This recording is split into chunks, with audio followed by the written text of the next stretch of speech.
Tidak semua perselingkuhan dimulai dari niat buruk. Sebagian justru lahir dari rasa lelah, kesepian, dan kebutuhan untuk didengar. Di saat yang salah, oleh orang yang salah. Channel ini menghadirkan kisah-kisah nyata kehidupan rumah tangga, tentang cinta yang diuji, kepercayaan yang retak, dan penyesalan yang sering datang terlambat. Cerita-cerita di channel ini bukan untuk menghakimi, melainkan untuk menjadi cermin. Bahwa satu obrolan kecil, satu perhatian sederhana, bisa membawa seseorang pada pilihan yang mengubah hidupnya. Jika kamu sedang berada di hubungan yang rapuh, atau pernah merasa sendiri di tengah pernikahan, kisah-kisah di sini mungkin terasa dekat, bahkan terlalu dekat. Tonton sampai selesai, karena setiap cerita memiliki pelajaran, dan tidak semua orang diberi kesempatan untuk memperbaiki kesalahannya. Namanya Rani, usia 29 tahun. Ia sudah menikah hampir 5 tahun dengan Doni, pria 33 tahun yang bekerja sebagai teknisi jaringan. Doni orang baik, pekerja keras, tapi hampir selalu pulang larut. Dalam seminggu, hanya 1 atau 2 malam, mereka benar-benar berbincang tanpa gangguan. Untuk membantu ekonomi keluarga, Rani membuka les privat di rumah murid-murid. Ia mengajar anak SD dan SMP, berpindah dari satu rumah ke rumah lain setiap sore. Awalnya semua terasa biasa. Sampai suatu hari, Rani menerima murid baru. Murid baru, rumah baru. Murid itu bernama Naila, kelas 5 SD. Ibunya bekerja di luar kota, dan ayahnya, Arman, mengurus banyak hal sendiri di rumah. Saat pertama kali datang, Rani disambut Arman di teras. "Bu Rania, silakan masuk," katanya ramah. Arman berusia sekitar 35 tahun. Penampilannya rapi, bicaranya tenang, dan caranya menyapa membuat Rani merasa dihargai sebagai guru, bukan sekedar tukang les. Selama 1 jam, Rani mengajar Naila di ruang tamu. Arman sesekali duduk agak jauh, pura-pura sibuk dengan laptop, tapi tetap memperhatikan. Saat les selesai, Arman berkata, "Terima kasih ya Bu, jarang Naila mau fokus seperti ini." Rani hanya tersenyum. "Anaknya sebenarnya pintar Pak, cuma butuh didampingi." Kalimat itu sederhana, tapi Arman mengangguk dengan wajah lega, seolah menemukan orang yang benar-benar memahami situasi rumahnya. Perhatian kecil yang mulai terasa berbeda. Pertemuan kedua, Arman menyiapkan teh hangat dan camilan kecil. "Biar nggak capek Bu," katanya. Rani sempat menolak, tapi Arman berkisiras dengan sopan. Perhatian kecil itu terasa hangat. Di rumah sendiri, Rani jarang mendapat hal seperti itu. Doni hampir selalu lelah, makan sambil main ponsel, lalu tidur. Pertemuan demi pertemuan berjalan normal, namun obrolan kecil mulai muncul setelah les selesai. Tentang Naila, tentang susahnya jadi orang tua tunggal sementara, tentang pekerjaan, tentang hidup. Arman bukan tipe pria yang menggoda, ia hanya mendengarkan, dan bagi Rani itu terasa lebih dari cukup. Retakan kecil di rumah tangga. Suatu malam, Rani pulang dari les dengan wajah lelah. Doni sudah di rumah, tapi sibuk menonton ponsel. "Mas, hari ini capek banget," kata Rani pelan. Iya," jawab Doni singkat tanpa menoleh.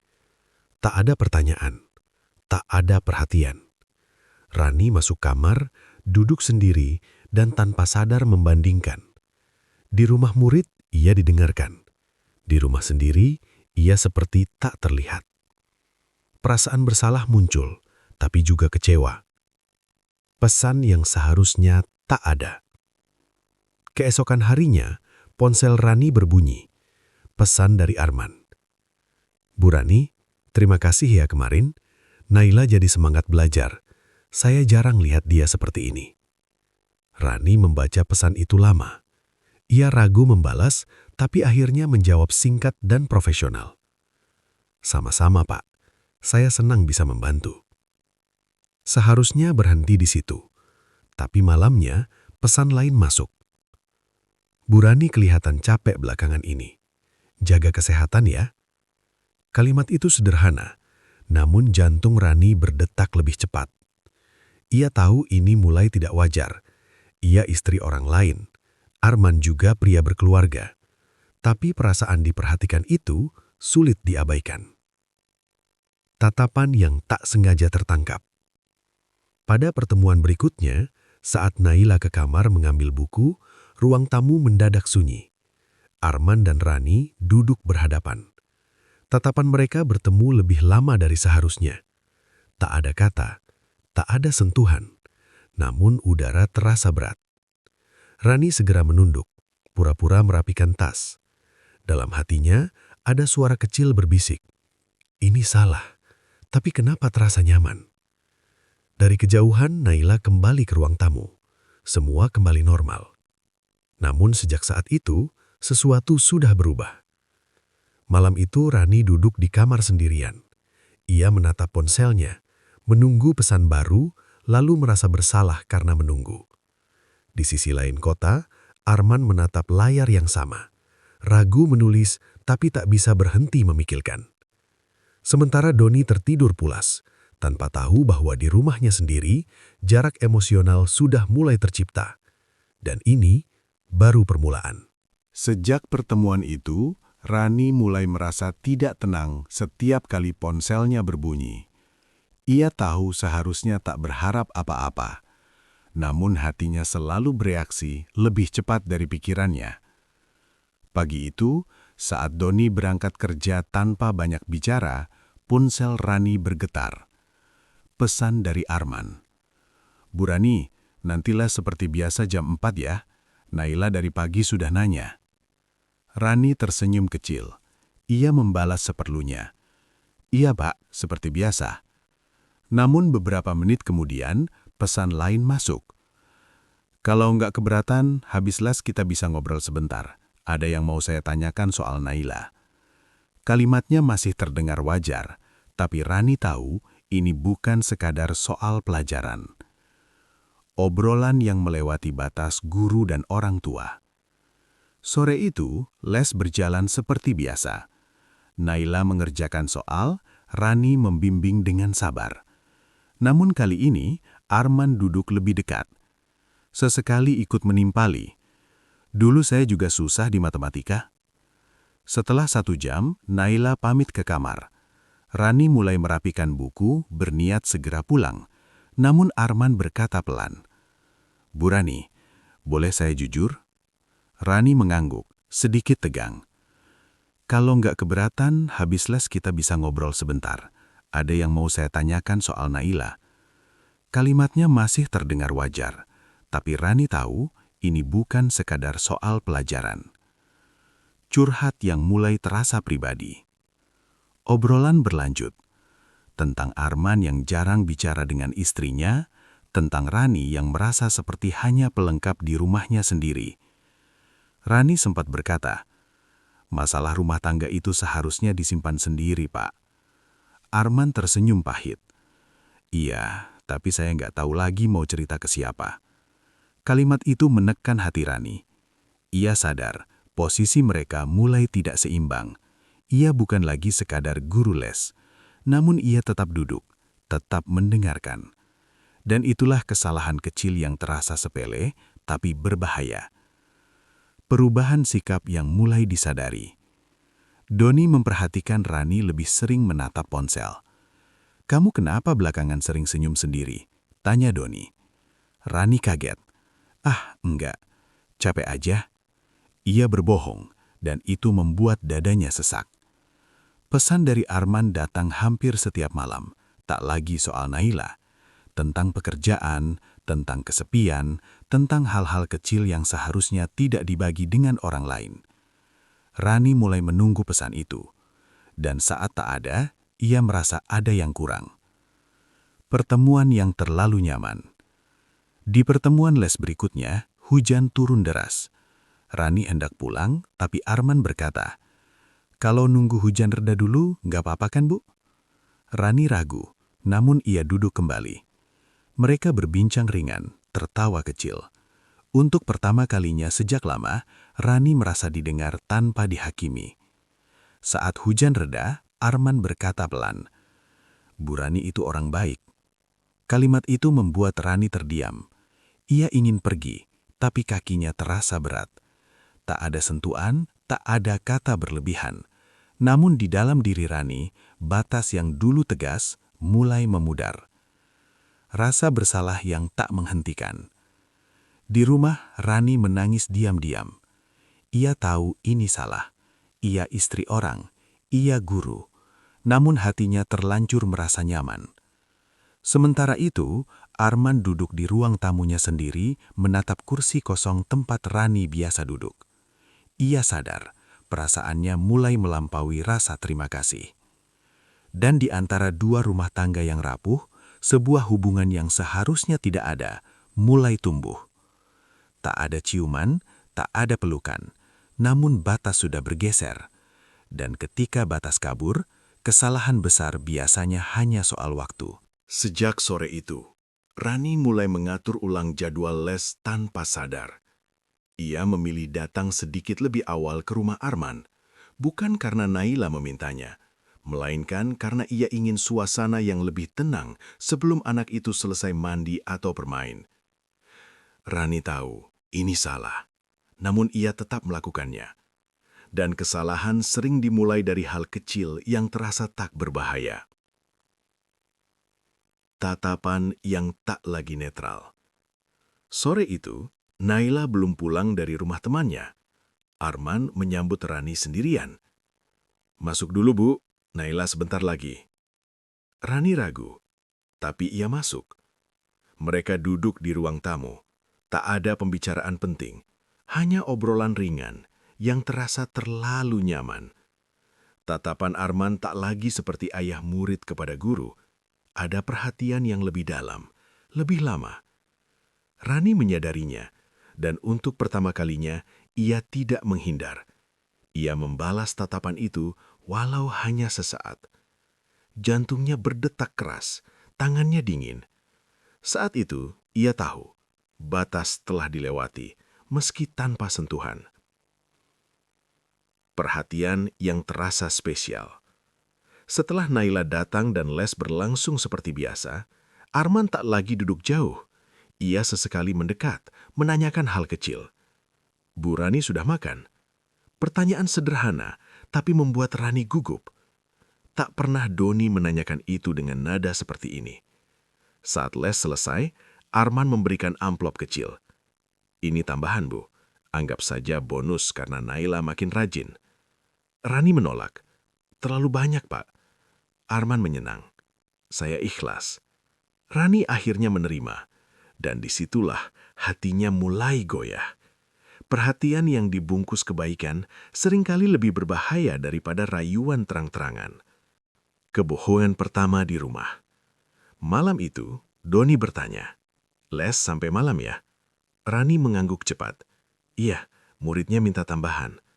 Padahal tidak. Itulah kebohongan pertama yang ia sadari sepenuhnya. Tak besar, tak rumit, namun setelah itu, tidur Rani gelisah. Ia berulang kali membuka ponsel, menunggu pesan dari Arman. Dan ketika pesan itu datang, hatinya justru lega. "Terima kasih sudah mau datang lebih awal hari ini. Saya senang bisa ngobrol sebentar." Rani mengetik balasan, lalu menghapusnya. Mengetik lagi. "Sama-sama, Pak." Singkat, aman. Namun perasaan di baliknya, tidak. Rasa cemburu yang muncul diam-diam.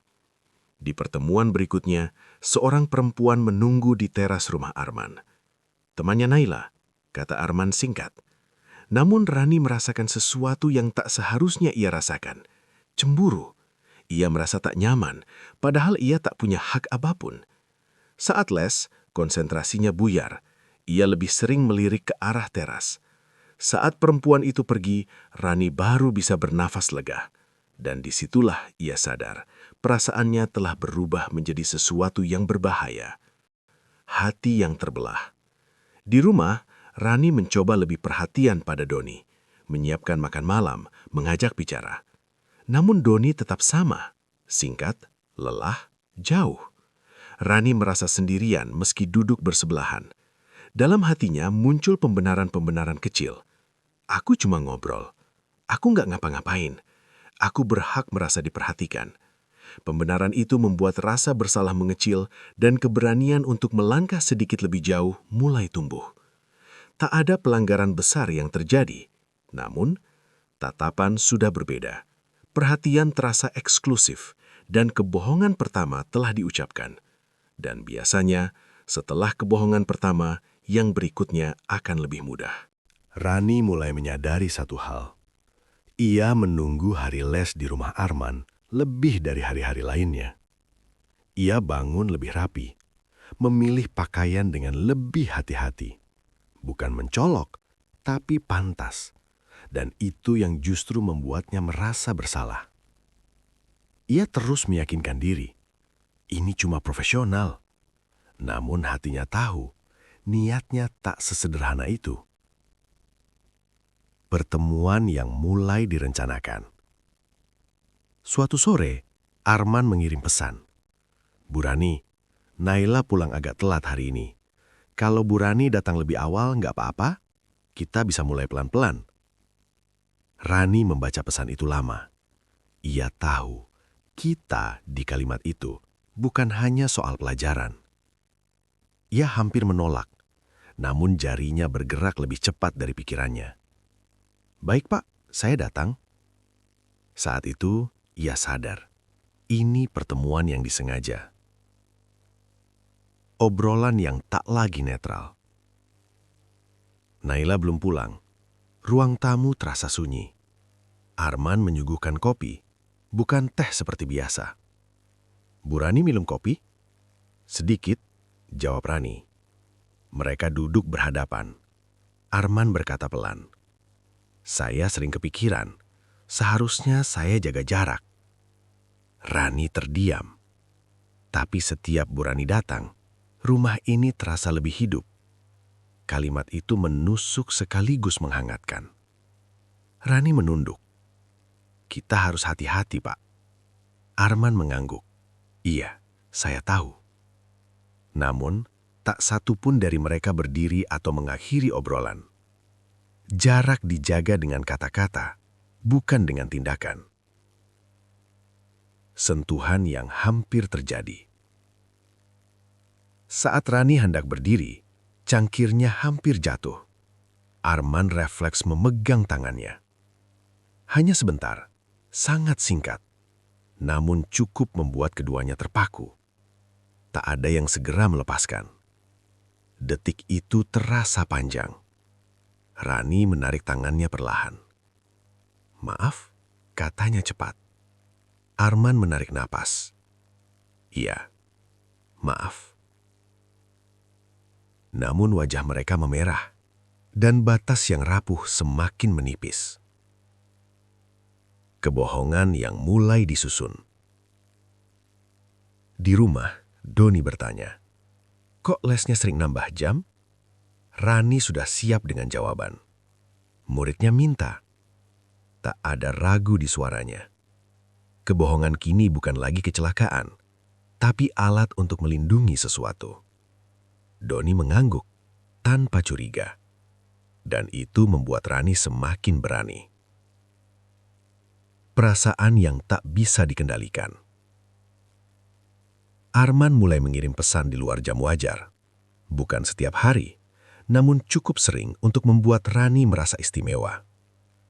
Hati-hati di jalan. Terima kasih sudah jadi orang yang baik buat Naila. Pesan-pesan itu tak romantis, namun penuh makna.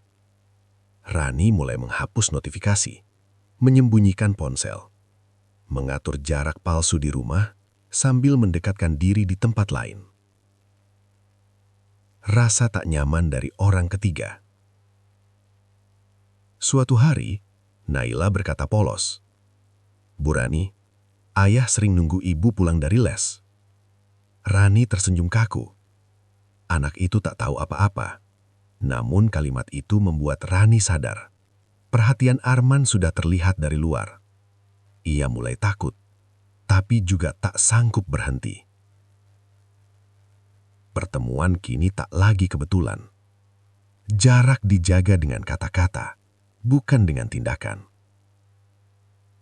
Jika dua orang dewasa sama-sama berpura-pura kuat, yang runtuh biasanya bukan mereka terlebih dahulu, melainkan orang-orang yang tak tahu apa-apa. Rani mulai hidup dengan dua wajah. Di rumah, ia adalah istri yang berusaha terlihat biasa saja. Di luar, setiap langkahnya terasa seperti berjalan di atas garis tipis yang siap putus kapan saja. Dan ia tahu, hubungannya dengan Arman tak lagi bisa disebut aman. Kecurigaan yang datang dari arah tak terduga. Suatu sore, saat Rani baru tiba di rumah Arman, seorang perempuan berdiri di teras. Ia perempuan yang rapi, sorot matanya tajam. "Ibu guru ya?" tanyanya. "Iya, Bu," jawab Rani gugup. Perempuan itu tersenyum tipis. "Saya ibunya Naila." Jantung Rani serasa jatuh. Istri Arman pulang lebih cepat dari jadwal. Suasana di ruang tamu mendadak kaku. Arman tampak terkejut, tapi berusaha tenang. "Ini Bu Rani, guru lesnya Naila," kata Arman. Istrinya mengangguk, lalu duduk tak jauh dari mereka. Ia tak bicara banyak, tapi matanya mengamati. Cara Rani duduk, nada bicara Arman, tatapan-tatapan kecil yang tak sengaja muncul. Tak ada bukti, namun intuisi perempuan jarang salah. Tatapan yang mengandung peringatan. Setelah les selesai, istri Arman berkata dengan nada datar, "Bu Rani sering ya ke sini?" Rani menelan budah. "Seminggu 3 kali, Bu, sesuai jadwal." Kelihatannya akrab, lanjutnya. Rani tersenyum kaku. "Saya berusaha dekat dengan murid, Bu." Tak ada tuduhan, namun ada peringatan halus yang menusuk. Saat Rani pamit, Arman tak mengantar seperti biasa. Ia hanya berdiri di ambang pintu, wajahnya tegang. Malam itu, pesan Arman masuk. "Maaf soal tadi, sepertinya mulai banyak mata yang memperhatikan." Rani membaca pesan itu berulang kali.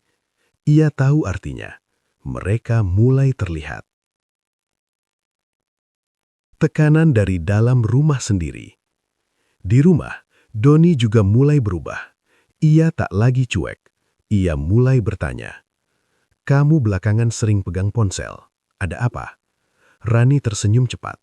"Grup murid." Doni menatapnya beberapa detik lebih lama dari biasanya. "Kalau capek, bilang, jangan dipendam." Kalimat itu sederhana, namun datang terlambat. Perhatian Doni justru membuat Rani semakin tertekan. Ia ingin jujur, namun takut kehilangan segalanya. Hubungan yang tak lagi tenang. Pertemuan berikutnya di rumah Arman terasa berbeda. Tak ada kopi, tak ada obrolan panjang. Namun ketegangan justru lebih kuat. Arman berkata pelan, "Mungkin kita harus mengurangi intensitas." Rani mengangguk cepat. "Iya, saya juga mikir begitu." Namun saat Naila ke kamar, Arman berkata lirih, "Tapi jujur, saya nggak siap kehilangan kehadiran Bu Rani." Kalimat itu membuat Rani hampir menangis. Ia sadar, mereka sama-sama terjebak. Bisik-bisik yang mulai terdengar. Beberapa hari kemudian, seorang tetangga murid bertanya pada Rani, "Ibu sering ya ke rumah Pak Arman sampai malam?" Rani tersenyum gugup. "Les, Bu." Namun gosip tak butuh kepastian, cukup dugaan. Rani mulai merasa diawasi. Setiap langkahnya berat, setiap senyumnya terasa dipaksakan. Pertengkaran kecil yang mengguncangkan. Malam itu Doni berkata tegas, "Aku cuma mau tanya jujur, kamu nyaman gak sama hidup kita sekarang?" Pertanyaan itu menghantam Rani. Ia menjawab dengan mata berkaca. "Aku capek, Mas." "Capek sama aku?" "Capek sama keadaan." Jawaban itu setengah jujur, dan setengahnya lagi menyimpan rahasia besar.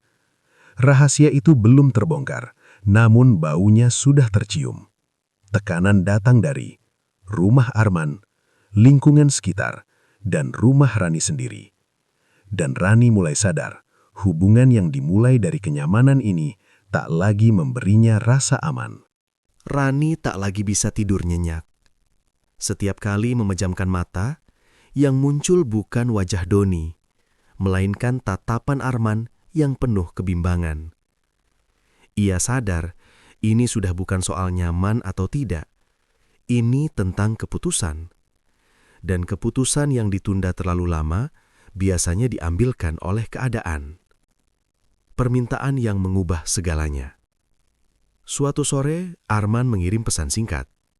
"Bu Rani, bisa datang lebih awal hari ini? Ada hal penting yang ingin saya bicarakan." Jantung Rani berdegup cepat. Ia tahu ini bukan soal Naila. Ia hampir menolak, namun rasa penasaran dan keterikatan mengalahkan logika. "Baik, Pak." Itulah jawabannya. Jawaban yang mengikatnya lebih dalam. Percakapan yang tak bisa diulang. Di ruang tamu, Arman duduk gelisah. "Saya dan istri saya bertengkar," katanya pelan. Rani terdiam. Dia curiga, bukan karena bukti, tapi karena perasaan. Rani menunduk. Arman melanjutkan, "Saya diminta memilih, keluarga atau berhenti dari semua yang membuatnya curiga." Kalimat itu menggantung di udara. Rani tahu maksudnya. "Kita harus berhenti," kata Rani cepat. Suaranya bergetar. Arman menatapnya lama. "Kalau saya bilang perasaan saya ke Bu Rani lebih dari sekedar nyaman?" Kalimat itu membuat dada Rani sesak. Ia ingin lari, namun kakinya tetap di tempat. Batas yang akhirnya dilanggar. Tangis Rani pecah. "Aku istri orang," katanya lirih. Arman berdiri. "Aku juga suami orang." Kalimat itu seharusnya menjadi pengingat, namun justru menjadi pengakuan pahit bahwa mereka berada di kesalahan yang sama. Arman mendekat, tidak menyentuh. "Kalau hari ini kita berhenti, aku takut menyesal seumur hidup." Rani menutup wajahnya.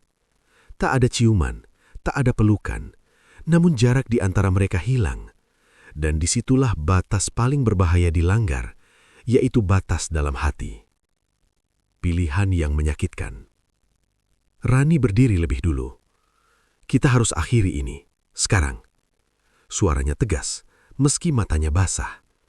Arman mengangguk pelan. "Saya mengerti." Namun dari raut wajahnya, Rani tahu keputusan itu tidak benar-benar mereka yakini. Saat Rani pergi, Arman tak menahannya. Ia hanya berkata, "Maafkan aku." Kalimat itu terasa seperti perpisahan atau awal dari kehancuran yang lebih besar. Kebenaran yang hampir terungkap. Malam itu, Doni menemukan sesuatu. Ponsel Rani tertinggal di meja. Notifikasi masuk. Nama Pak Arman, ortu Maila, muncul di layar. Pesan singkat, "Terima kasih sudah jujur hari ini. Saya akan berusaha menjauh." Doni membacanya. Tak ada kata mesra, tak ada bukti jelas. Namun kalimat itu terlalu emosional untuk sekedar urusan les. Doni menatap Rani lama. "Kita perlu bicara," katanya dingin. Rani tahu, waktu hampir habis. Pilihan telah diucapkan, namun konsekuensinya belum selesai. Satu rahasia tinggal selangkah lagi terbuka. Dan ketika itu terjadi, tak ada keputusan yang benar-benar aman. Suasana rumah malam itu terasa asing. Rani duduk di tepi ranjang, jemarinya saling menggenggam, dingin. Doni berdiri di dekat pintu, menatapnya tanpa ekspresi. Tak ada teriakan, tak ada amarah meledak. Justru keheningan itu yang membuat Rani takut. Pertanyaan yang tak bisa dihindari. Sejak kapan? Suara Doni datar, tapi berat. Rani mengangkat kepala perlahan. Aku Aku nggak tahu harus jawab apa. Doni menghela napas panjang. Jawab jujur. Air mata Rani jatuh.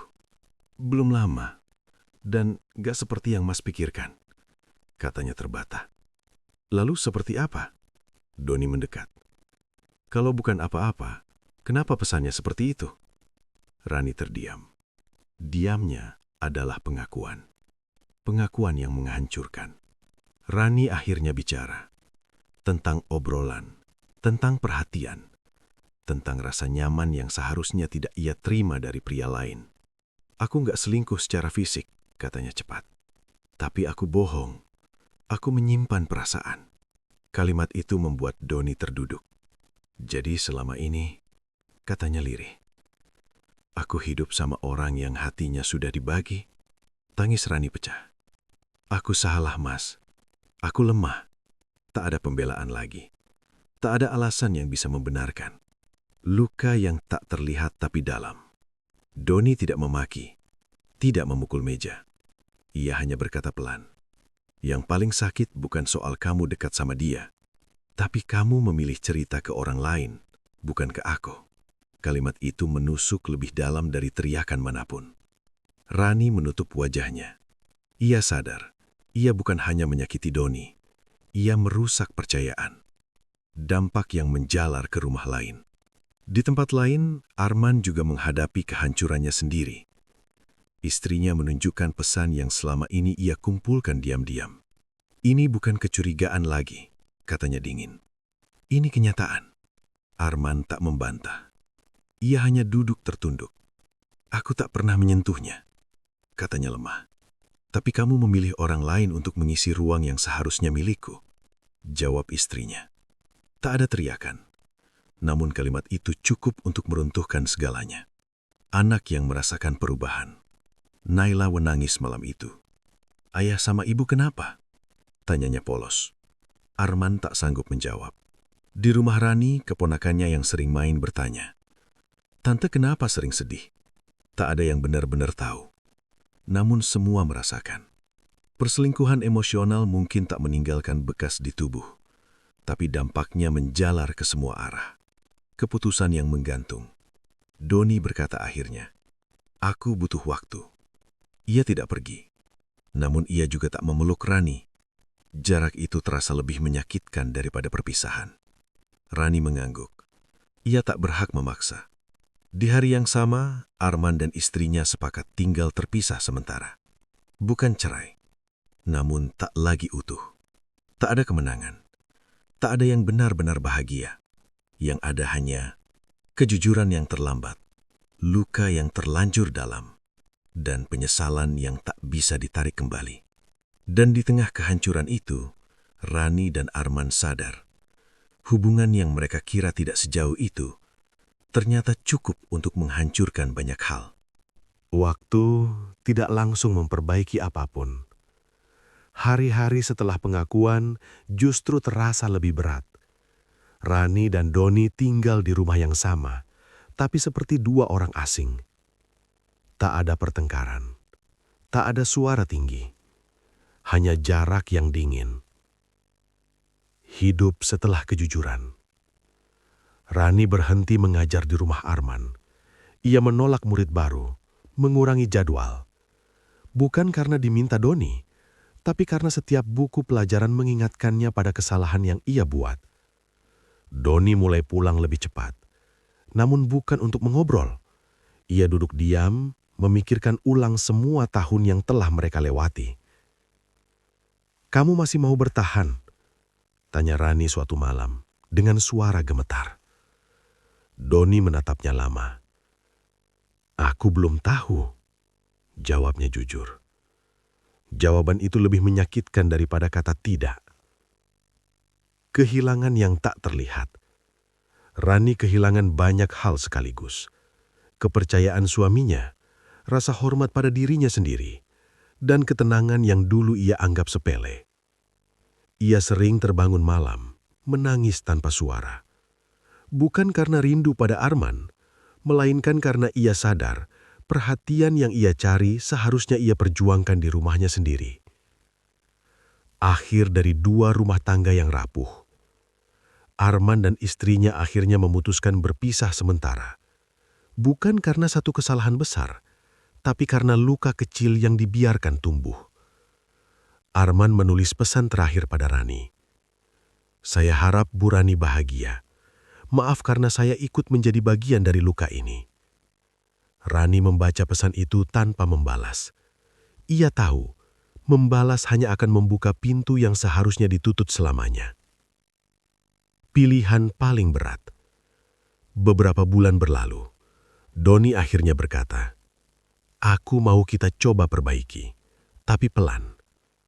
Bukan maaf, bukan lupa, namun sebuah kesempatan yang rapuh." Rani menangis bukan karena lega, tapi karena sadar kesempatan kedua adalah hal paling mahal. Ia berjanji pada dirinya sendiri, tak akan lagi bermain-main dengan batas. Pelajaran yang tak terulang. Rani belajar satu hal penting.